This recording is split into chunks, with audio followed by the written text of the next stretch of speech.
আপনারা নিশ্চয়ই অবগত আছেন, কিছুদিন ধরে কার্যক্রম নিষিদ্ধ একটি দল ও তাদের সহযোগী সংগঠনের নামে সামাজিক যোগাযোগ মাধ্যম ব্যবহার করে বিভিন্ন অপপ্রচারের মাধ্যমে পরিকল্পিতভাবে দেশের আইনশৃঙ্খলা পরিস্থিতি অবনতির প্রচেষ্টা করছে, বিশেষ করে ঢাকা শহরের।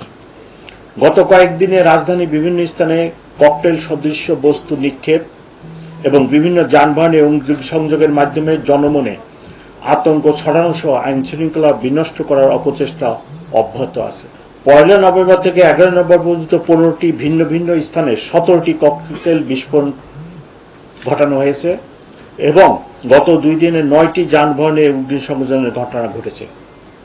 ককটেল বিস্ফোরণের ঘটনায় এ পর্যন্ত 17টি মামলা রুজু করা হয়েছে এবং এসব ঘটনার সাথে জড়িত থাকার অপরাধে 50 জনকে গ্রেপ্তার করা হয়েছে গত 24 ঘন্টায়। আপনারা জানেন, কার্যক্রম নিষিদ্ধ একটি দল ও সহযোগী সংগঠনের নেতাকর্মীরা আত্মগোপনে থেকে রাজনৈতিক কর্মকাণ্ড পরিচালনা করার অপচেষ্টা করছে। এরই অংশ হিসেবে রাজধানীর বিভিন্ন স্থানে ঝটিকা মিছিলের মাধ্যমে জনমনে আতঙ্ক সৃষ্টির চেষ্টা করছে। অক্টোবর থেকে এ পর্যন্ত 14টি ঝটিকা মিছিল করে তারা এবং স্বল্পস্থায়ী এসব মিছিলের ছবি সামাজিক যোগাযোগের মাধ্যমে ছড়িয়ে দিয়ে নিজেদের অস্তিত্ব জানান দেওয়ার চেষ্টা করছে। অক্টোবর থেকে আজ পর্যন্ত ঝটিকা মিছিল পরিকল্পনা, অর্থায়ন ও অংশগ্রহণের সাথে জড়িত কার্যক্রম নিষিদ্ধ একটি দল ও অঙ্গ সংগঠনের 552 জন নেতাকর্মীকে গ্রেপ্তার করেছে ঢাকা মেট্রোপলিটন পুলিশ। গ্রেপ্তারকৃতদের কাছে পাওয়া তথ্য এবং তাদের প্রাক পরিচয় যাচাইয়ে দেখা যায় তাদের অধিকাংশই রাজধানী ঢাকার বাইরে থেকে আসা। অর্থের বিনিময়ে তারা ঢাকায় এসে ঝটিকা মিছিলে অংশগ্রহণ করে আবার ঢাকার বাইরে চলে যায়।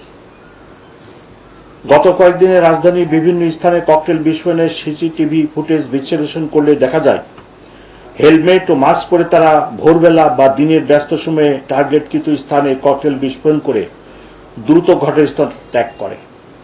অনেক ক্ষেত্রে তারা এসব কাজে অপ্রাপ্ত বয়স্কদেরও ব্যবহার করছে।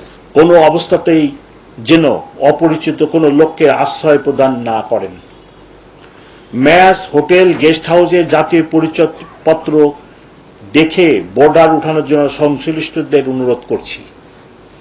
এছাড়া আপনাদের নিজ নামীয় মোটরসাইকেল বা যানবাহন অন্য কাউকে ব্যবহারের জন্য বা ভাড়া প্রদান করার আগে কোনো দুর্বৃত্তের হাতে চলে যাচ্ছে কিনা দৃষ্টি রাখবেন।